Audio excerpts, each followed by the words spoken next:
How much more will it cost for you to fix your home loan over the 5-year interest rate as opposed to the short-term fixed rates? What are some of the risks? Because there are some risks of fixing long. 5 years is a long time.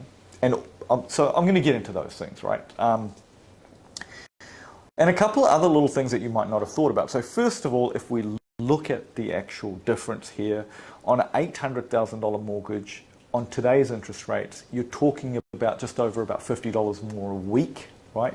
3 to 4 grand more a year.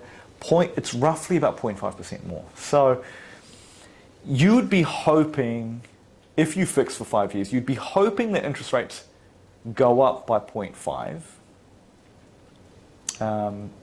very quickly in a short order for you to be gaining. If it's after a year or two, if interest rates stay the same and you fix for 5 years, you would hope that they're kind of going up more than 0.5. In fact, after 2 years, you'd hope that they'd be about 1% higher for you to be really gaining on having fixed for 5 years. Is that possible? Anything's possible.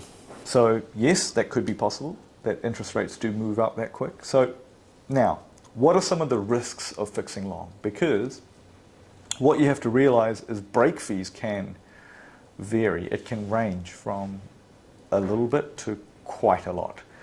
There's no real limit to how big break fees can get, right? I have seen in my time break fees as high as, geez, 10 to 30 grand I've seen those kinds of break fees for home loans. So the break fee is a way for the bank to get compensated for what the market is paying based on the rate you were paying when you break, is roughly the calculation. So the risk is, if you're thinking of selling the home in the next 5 years, or you're expecting any lump sums, then you kind of got to think about that before you fix for 5 years, because the banks will charge a break fee even if you're selling the home. Okay. Now, easy way to mitigate that is obviously if you're expecting a lump sum, bonuses or inheritance or something, then you would obviously fix a portion of it short. You can always do half long and half short, right? What about if you don't fix for 5? What about if you fix for 4 or 3? Well, there is an interesting point there, because remember, the way it runs at the moment, it seems like every 3 years, it seems to be more profitable to switch banks to obtain more cash incentives.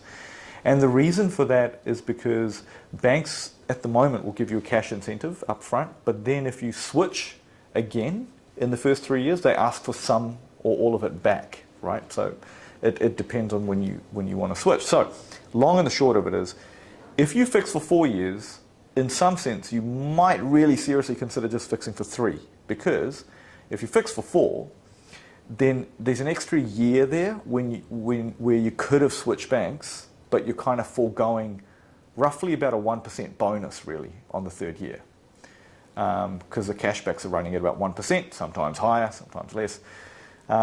So something to think about. If you're going to fix for 4, maybe consider 3. If you're going to fix for 5 though, there's an extra 2 years there from that cashback incentive where the rates could go up high enough for you to easily, for you to profit in an easier fashion. Right, so you'll have 2 years for the rate to be high enough that you're like, sweet, I'd fix for 5, if that makes any sense. So either way, I mean, it's good to talk to good financial advisors like ourselves to kind of get a feeling for your plans going forward as well, because one thing could be that you're selling your home, expecting lump sums, but also, is the structure right?